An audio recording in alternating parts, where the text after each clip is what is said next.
মাটাও ব্যবস্থা করতে পারতো, ঢাকার নিউ মার্কেট থেকে ভালো জামা কাপড় পরায়া বাবারে পরিধান করাইতে পারতো। কিন্তু আজকে যেই ব্যক্তিগুলো টাকার জন্য আফসোস করে, আজকে টাকা আছে কিন্তু বাবা নাই, মা নাই।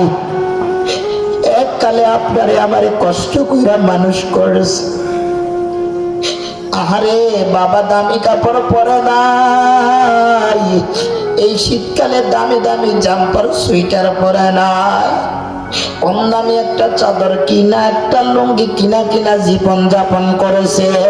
আপনারে আমারে দামি কাপড় পরাইলো, দামি জুতা কিনা দিল, দামি সুন্দর বিছানার ব্যবস্থা করলো, কিন্তু ওই জনম দুঃখিনী আজকে মা নাই, বাবা নাই। এ মুসলমান নবীর উম্মত, কার জানি বাবা নাই, কার মা নাই, কোন সন্তান জানি এতিম হয়ে গেছে।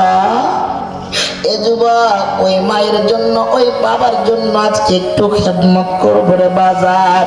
এ মুসলমান, পৃথিবীর জমিনে সব থেকে এক জিনিসের দাম অনেক দাম।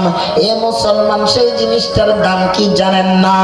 উহুদের প্রান্তে 313 জন ব্যক্তির মুসলমান ছিল। এই 313 জন উহুদের প্রান্তে সাহাবা আজমাইন, যখন এই যুদ্ধের মধ্যে 313 জনের ভিতরে আরে 73 জন সাহাবা ইন্তেকাল করে। আরে হাজিরা যায় দেখে উহুদের প্রান্তে বিশাল করে রোল গোলাকার করে সুন্দর জায়গাটা বেষ্টন করা, আমির হামজার কবরটার কাছে যায় সমস্ত মানুষগুলো আফসোস করে, আল্লাহ কেমন সাহাবা আমির হামজা, নতুন স্ত্রী, প্রথম বিবাহের স্ত্রী রাইখা যুদ্ধের ময়দানে গেছে, এরকম অনেক সাহাবা ইন্তেকাল করেছে, কারো কবরের চিহ্নিত নাই, কিন্তু আমির হামজার কবরটা সবাই চিহ্নিত করে রাখছে, ঠিক কিনা? এই 313 জন সাহাবার ভিতরে মুসলমান, যেদিন সাহাবারা ইন্তেকাল করে, আল্লাহর নবী সাল্লাল্লাহু আলাইহি সাল্লাম বললেন, যেই সাহাবারা যুদ্ধের ময়দানে শহীদ হইল, তাদের লাশগুলোর আসে গোসলের ব্যবস্থা করা, গোসলের আয়োজন করা, লাশগুলোরে দাফন করার ব্যবস্থা করা। ইতিমধ্যে লাশগুলোরে তুইলা নিয়ে আসতেছে, পিছন দিকে তাকায়া দেখে লাশগুলোর সাথে সাথে উহুদের পাহাড়টা, উহুদের ময়দানটা পিছনে হাঁটার শুরু করে দিছে। আল্লাহর নবী বললেন, উহুদ কেন আসতেছো, কি কারণে?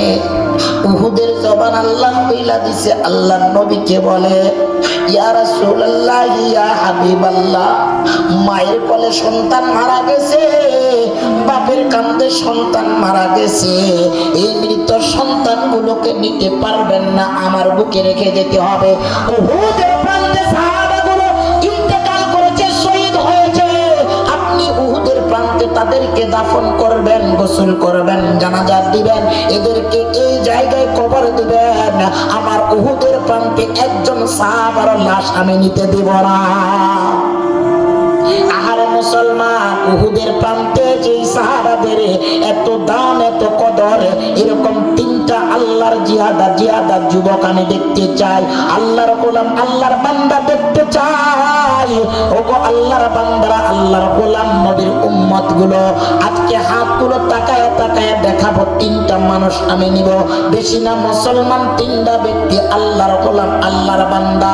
ও আল্লাহর গোলাম আছে হুজুর, আজকে আপনি মুসাফির, একজন মাজুর ব্যক্তি, কাবার হাতটা ধরে এসেছি, কাবার গিলাফটা ধরে এসেছি, মুসলমান, আল্লাহ তাআলা এই বয়সে কাবার মেহমান বানাইছে, আলহামদুলিল্লাহ।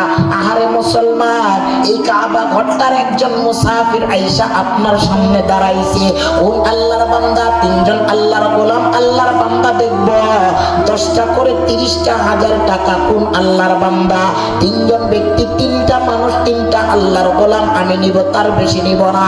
10টা হাজার করে টাকা, 3টা আল্লাহর গোলাম, আল্লাহর বান্দা। কি আছেন বলেন তো হুজুর? আমি 10টা হাজার টাকা দিলাম আল্লাহর গোলাম কাবার ঘরটার জন্য রে মুসলমান।